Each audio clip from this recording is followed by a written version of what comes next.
If you want to enable the best settings for your mail app, then stick around. So with the mail app, I have a similar setup to the messages app. Siri and search, I have everything enabled. Notifications is going to be the same, but instead I have badges enabled. And this one, you don't really need to enable it. It's up to you. No sounds on this phone. Banner style is temporary because I hate having the banner just display an email or any type of notification longer than it needs to. I have the alerts for all three notification types, so lock screen, notification center, and banners. Show previews, I have it while unlocked, and that's more of a privacy concern. Notification grouping, this is going to be the same for all of the apps I have installed.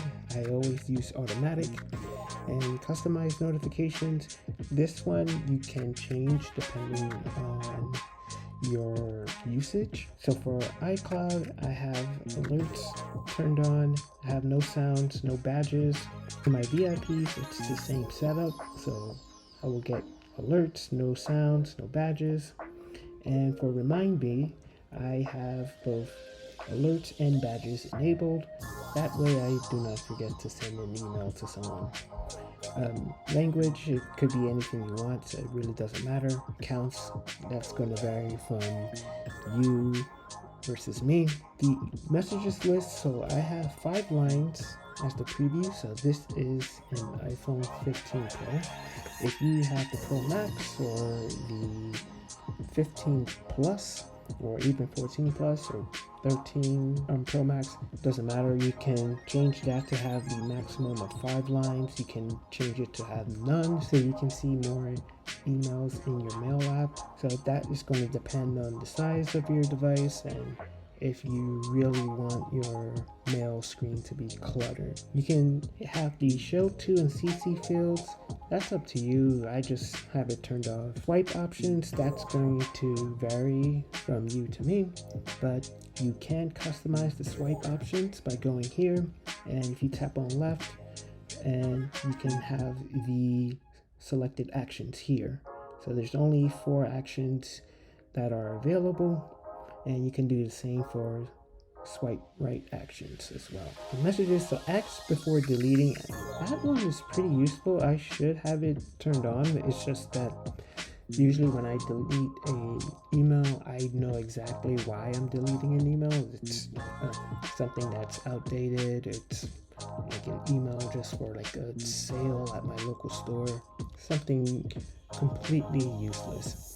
But if you have a lot of important emails and you don't want to accidentally delete an email, you can definitely enable this to prevent that from happening. Privacy protection is a really good feature in iOS. So I enable protect mail activity, and this works by hiding your IP address and loading content. This makes it so that it's more difficult for advertisers to follow like your mail activity, so they will know when you open the email, if you click on the link, for example, all of that tracking information. I also have follow-up suggestions.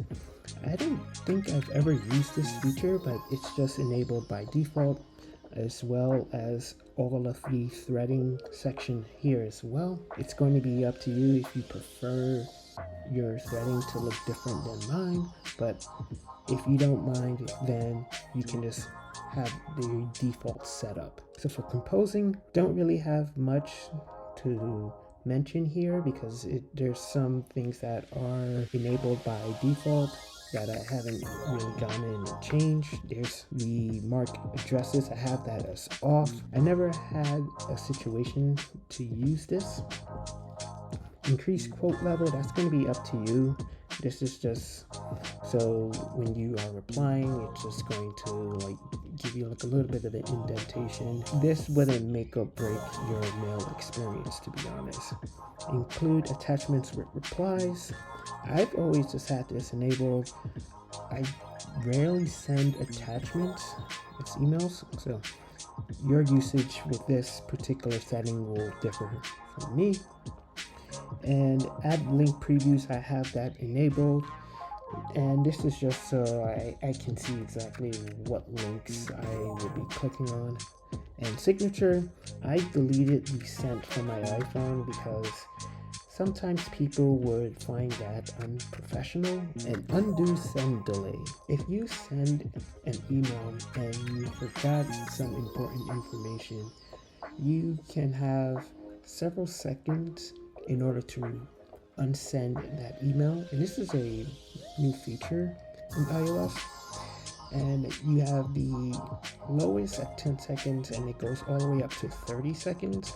I highly suggest you keep 30 seconds enabled because 10 seconds goes by way too quick. And that is it for the mail settings I would keep or change. If you found this video helpful, please like, consider subscribing, and sharing this with your iPhone holding friends. And until next time, I will see you in the next video. Take care.